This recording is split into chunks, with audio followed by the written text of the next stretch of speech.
Here are the top stories for today, October 22, 2019. President Duterte cuts short his trip in Japan after attending the enthronement of Emperor Naruhito. Baguio City Mayor and former CIDG Chief Benjamin Magalong welcomes the filing of charges against so-called ninja cops. The Transportation Department orders the activation of Malasakit help desks in time for the exodus of travelers this All Saints Day. And Pujada Bay in Davao Oriental is named by an international organization as one of the most beautiful bays in the world.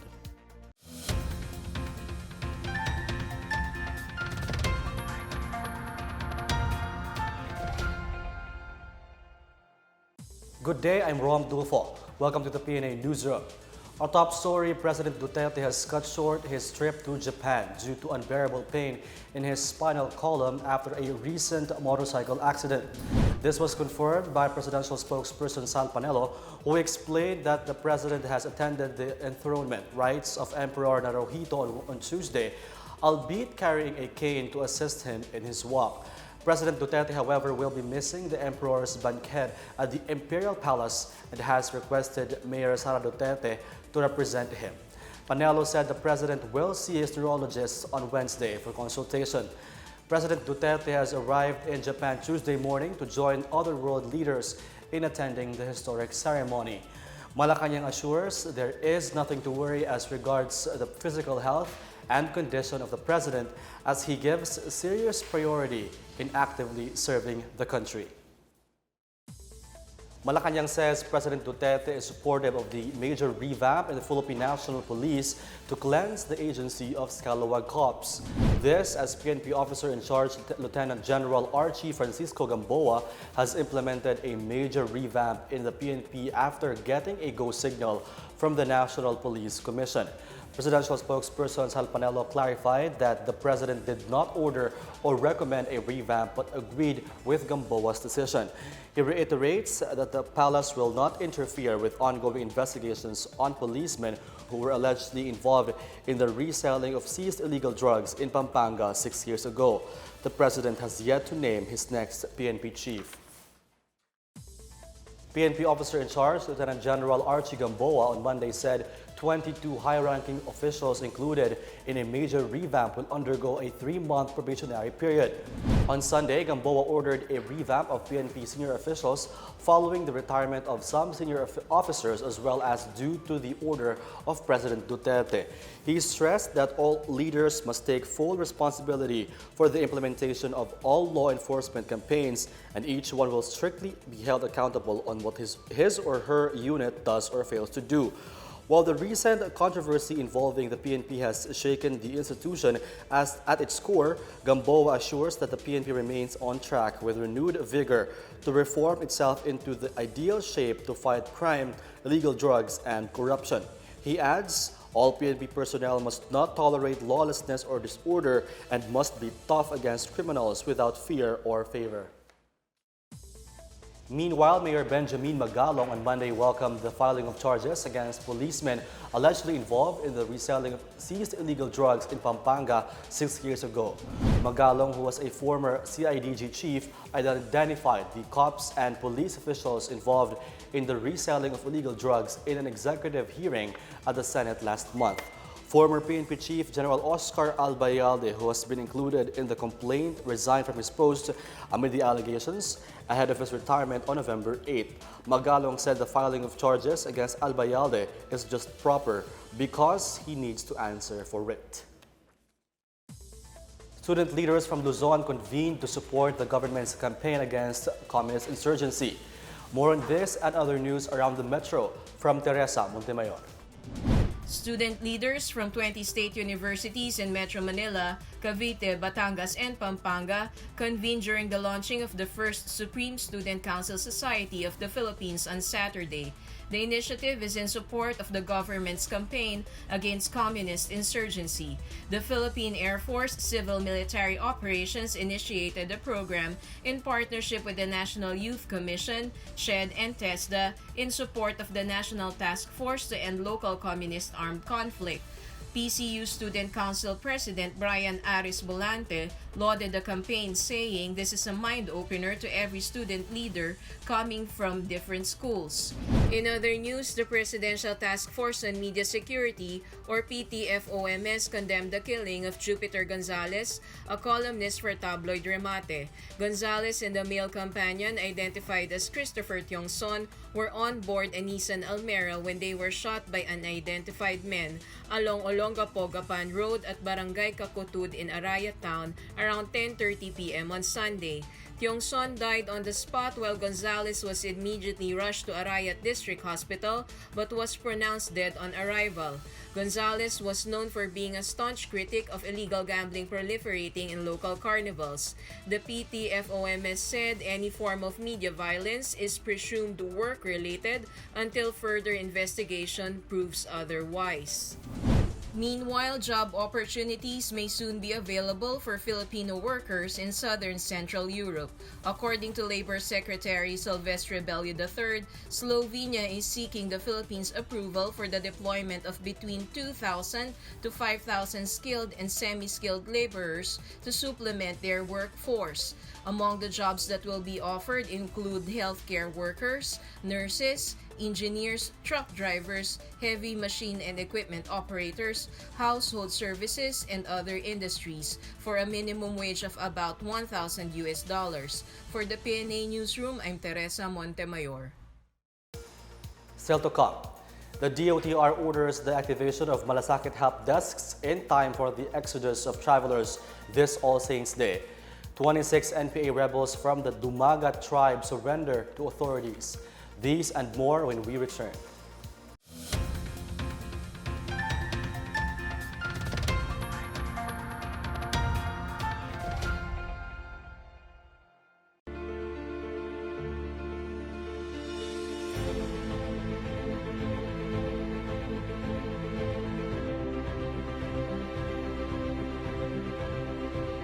President Covin's state visit celebrates 70 years of warm and friendly ties between the Philippines and India that continue to grow, strongly anchored on centuries-old connections and challenges between our peoples.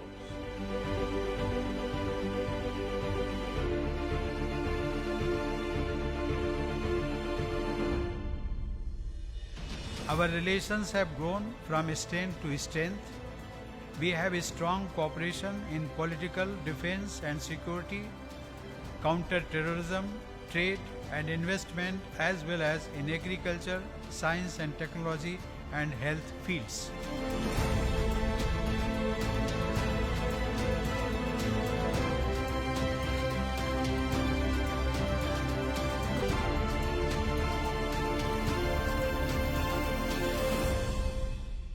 Over the past 7 decades, our cooperation has grown significantly, and there is still ample room for expansion. I am optimistic that our meeting today will point us towards the path of a more vibrant bilateral engagement in the years and decades to come.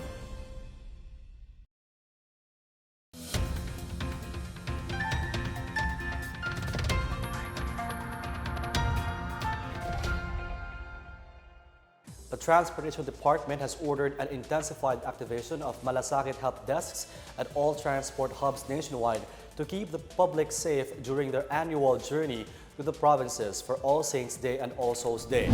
The directive is in line with the conduct of Opland Biyaheng Ayos Undas 2019, which will be ready to provide the public with assistance on their annual trek to the provinces from October 25 to November 4.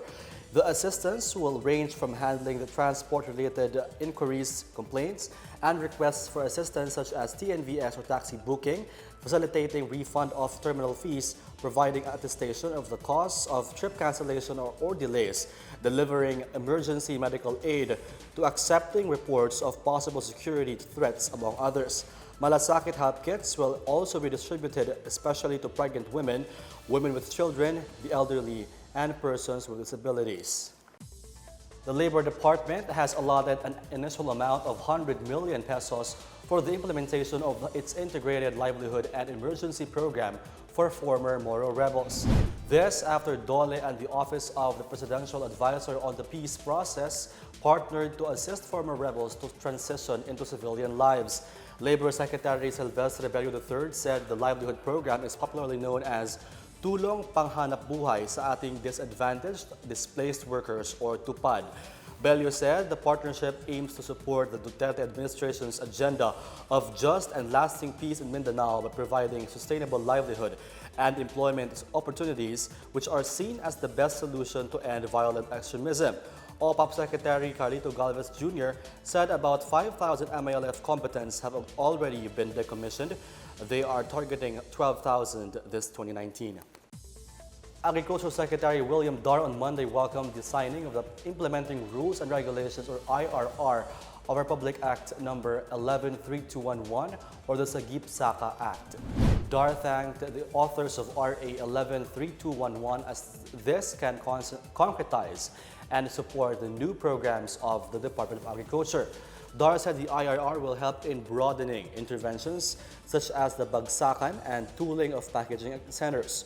The signing of the IRR also paves the way to identify additional measures where inclusive agribusiness will enhance the services of the DA and local government units. The Sagip-Saka Act, which was signed into law by President Duterte on April 17, 2019, establishes the Farmers and Fisherfolk Enterprise Development Program. The program refers to the promotion of the establishment of enterprises involving agricultural and fishery products. Economic experts are pointing to Filipinos' love for food and dining out, as well as personal care for keeping the overall inflation afloat as of September 2019. Rate of price increases in the Philippines dropped further to 0.9% last September, primarily due to slower annual inflation rate of food and non-alcoholic beverages. RCBC lead economist Michael Ricafort said the sustained drop of domestic inflation rate along with people's increased purchasing capacity is the reason for the rise in the restaurant and miscellaneous goods and services. He explained lower inflation effectively increases the disposable income and spending power of consumers. The economist expects the domestic inflation to bottom out either last September at 0.9% or this month at slightly less than 0.9%.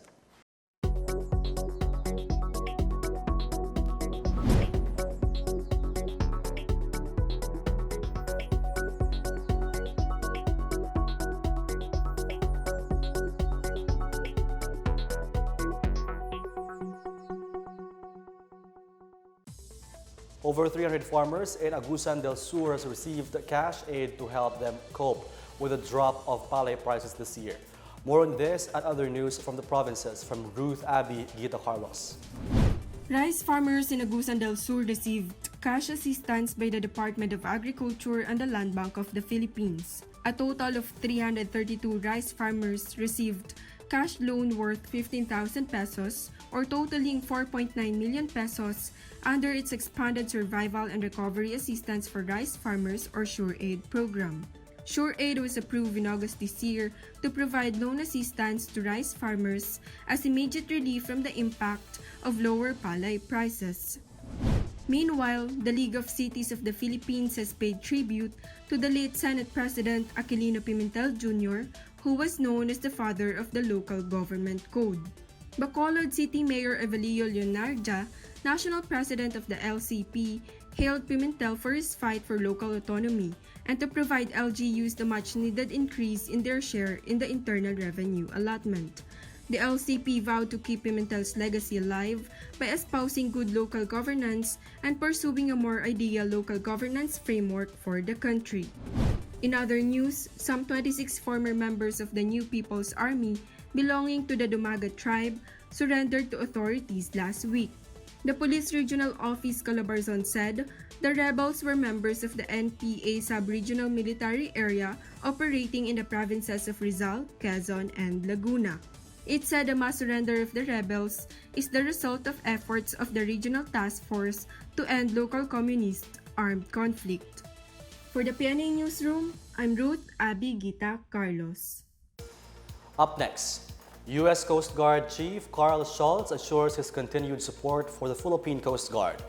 And Pujada Bay in Davao Oriental is named by an international body as one of the most beautiful bays in the world. We'll be back after a few reminders.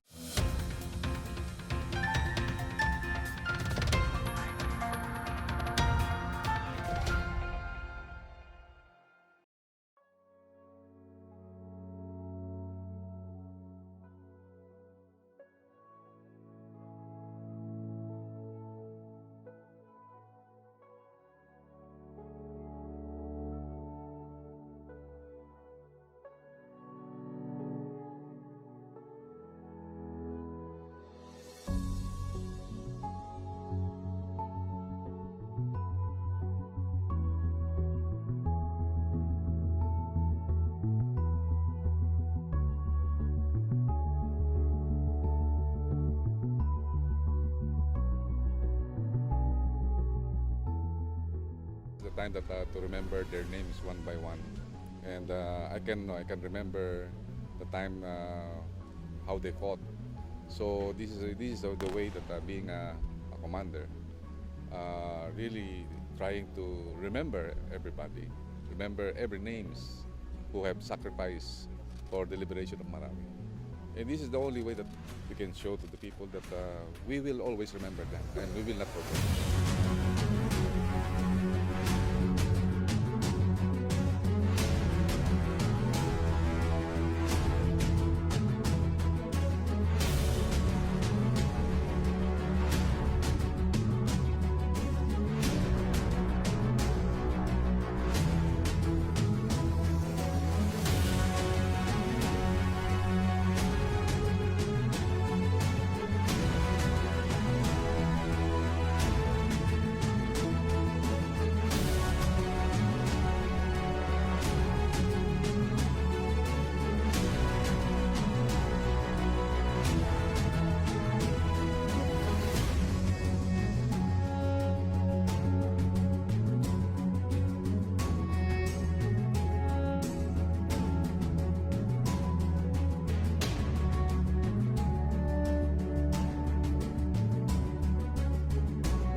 Laking pasalamat po ang pagbigay nila ng permanent shelter kasi mahirap din sa amin lalo na sa side farm which is di naman totally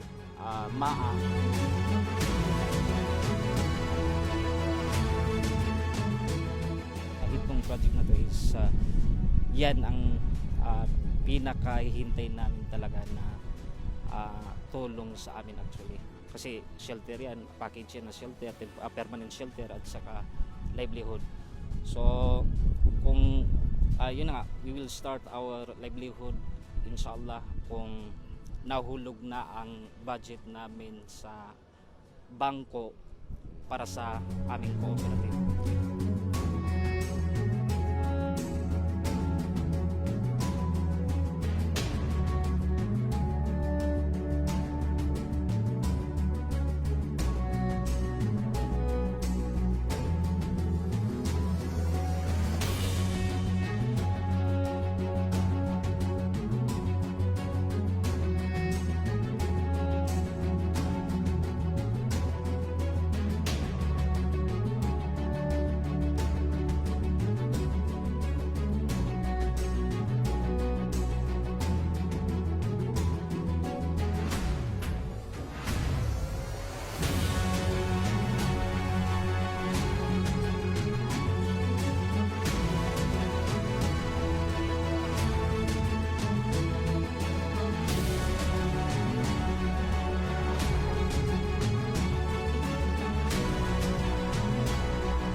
po ay napakatagumpay na reporting event sa pakikipagtulungan na rin ng ating pong mga kapatid at kaibigan sa media, sa regional and international media and national media na nagpunta mismo dito sa Marawi City. Kaya nagpapasalamat kami sa mga kasama natin sa media sa kanilang suporta na ibigay dito sa reporting event na inorganisa ng Task Force Bangon Marawi, PIA at ng Presidential Communications Operations Office para, ulitin ko lang, para ipakita ang mga rehabilitation efforts at ang mga pagbabago dito sa Marawi City. 2 taon matapos na i-liberate o mapalaya ang Marawi City sa kamay ng ISIS movement.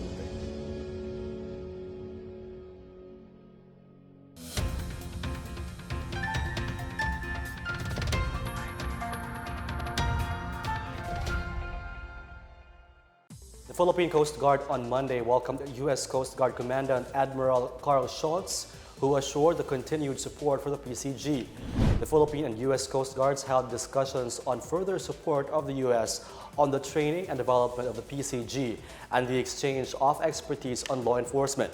The U.S. remained consistent in their support to the freedom of navigation in contested waters.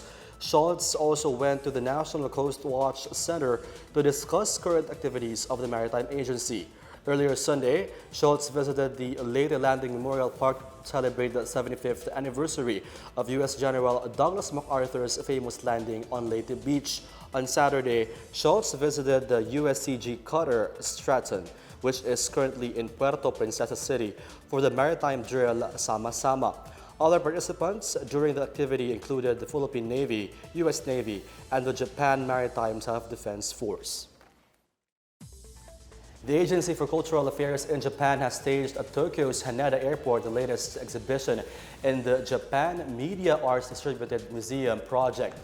The Haneda event ties in with another exhibition underway at the airport involving the National Museum of Japanese History. The event features an installation developed by the AR3 brothers, a trio of Japanese augmented reality creators with works portraying the feudal period of Edo. The event is an initiative launched to demonstrate media arts and Japanese cultures at about 10 airports and other institutions. This event at Haneda Airport follows the first exhibition, which was held at New Chitose Airport near Sapporo in northern Japan. The organizers are also planning to hold other events at Haneda Airport in the future. The Iloilo Provincial Social Welfare and Development Office is encouraging Ilonggos to spend more time with their families to address the rising cases of suicide in the province. PSWDO head Dr. Naneth Pador said there had been 69 suicide cases across all ages from January 1 to October 15 this year. Pador notes that depression, mental health, nervous breakdown, bullying, and family problems are the most cited reasons of suicide. The PSWDO head advised parents to mind the activities of their children and for children to also check on their parents. She cited the importance of family meals so members can gather and share their feelings and sentiments. Pador said they will promote their advocacy for quality family time from what they had observed in the field.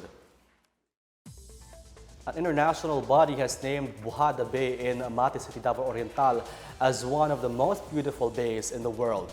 The declaration was made by the Club of the Most Beautiful Bays of the World during the 15th World Bays Congress in Toyama Prefecture, Japan, held from October 16 to 20.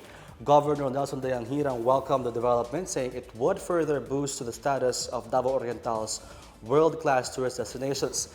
Dayanghirang also hopes that the inclusion of Pujada Bay would also result in more activities or initiatives to protect the water body. The club started in 1996 with the concept of bringing together the most beautiful bays in the world. The Philippines is among the 26 member countries of the club, with Puerto Galera Bay as the lone bay in the country included in the official list.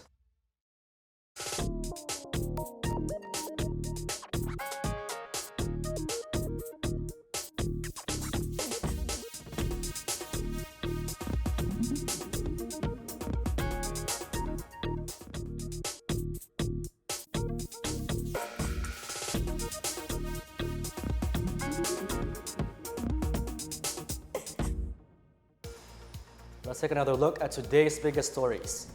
President Duterte cuts short his trip in Japan after attending the enthronement of Emperor Naruhito. Baguio City Mayor and former CIDG Chief Benjamin Magalong welcomes the filing of charges against so-called ninja cops. The Transportation Department orders the activation of Malasakit help desks in time for the exodus of travelers this All Saints Day. And Pujada Bay in Davao Oriental is named by an international organization as one of the most beautiful bays in the world. Thank you for watching another episode of the PNA Newsroom. Check out more news content, check our webpage, or head on to the Philippine News Agency's Facebook and Twitter accounts. For more stories about the government and how it serves Filipinos, look for these hashtags on all our social media platforms and websites. We are shown on the pages of the PCOO and its attached agencies. Also watch us on television on PTV4 and IBC 13. And that's your daily dose of the biggest stories that you need to know in the PNA Newsroom. I'm Rom Dulfo. Good day.